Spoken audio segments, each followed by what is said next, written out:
మాజీ అధికారులు ప్రస్తుత అధికారులు కలిసి ఒక టీమ్గా ఏర్పడి వైఎస్ఆర్ కాంగ్రెస్ పార్టీని అణచివేసే కుట్ర చేస్తున్నారు అంటూ అందులో మాజీ అడిషనల్ డీజీ మాజీ డీజీ ఏబి వెంకటేశ్వరరావు గారి గురించి తీవ్రమైన వ్యాఖ్యలు చేశారు నిన్న జగన్మోహన్ రెడ్డి. ఆయన ఏమన్నారు ఒకసారి విందాం. ఆఫీసర్లు రిటైర్ అయిపోయిన కొంతమంది తనకు అనుకూలమైన అధికారులను ఒక జట్టుగా తయారు చేశాడు.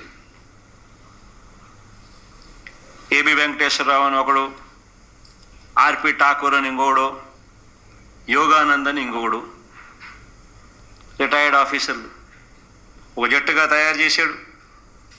తన దగ్గర కూర్చోబెట్టుకుంటున్నాడు. వీళ్ళందరూ చేసేది ఏంది? జిల్లాలో చంద్రబాబు ప్రభుత్వానికి ఎవరు వ్యతిరేకంగా ఉన్నారో, ఎవరు చంద్రబాబు మీద వేదికలు పెట్టి వేదికలపైన గట్టిగా నిలదీస్తున్నారో వారి పేర్లను టీడీపీ పార్టీ వర్గాల నుంచి, ఇంటెలిజెన్స్ వర్గాల నుంచి వీళ్ళంతా సేకరిస్తారు.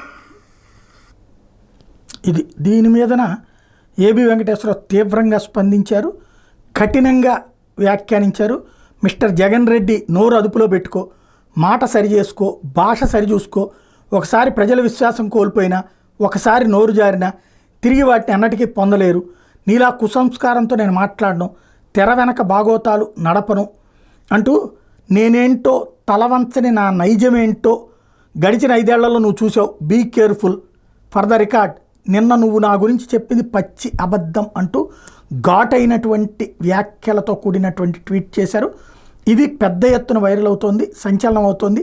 జగన్ని నేరుగా వ్యాఖ్యానించినటువంటిది. యాక్చువల్గా వీళ్ళు సిన్సియర్ అధికారులుగా పేరున్నటువంటి వాళ్ళు ఈ ముగ్గురు కూడా, యోగానందు, ఏబి వెంకటేశ్వరరావు, అట్లాగే ఠాగూర్, ఒకప్పుడు సిన్సియర్ అనేక పథకాలు పొందినటువంటి వాళ్ళు. నేను చెప్పాను కదా, ఈ రాజకీయ దరిద్రాల మధ్యన సిన్సియర్ అధికారులు కాస్త చెడ్డవాళ్ల కిందన ప్రకటించబడుతుండటమే సమస్య.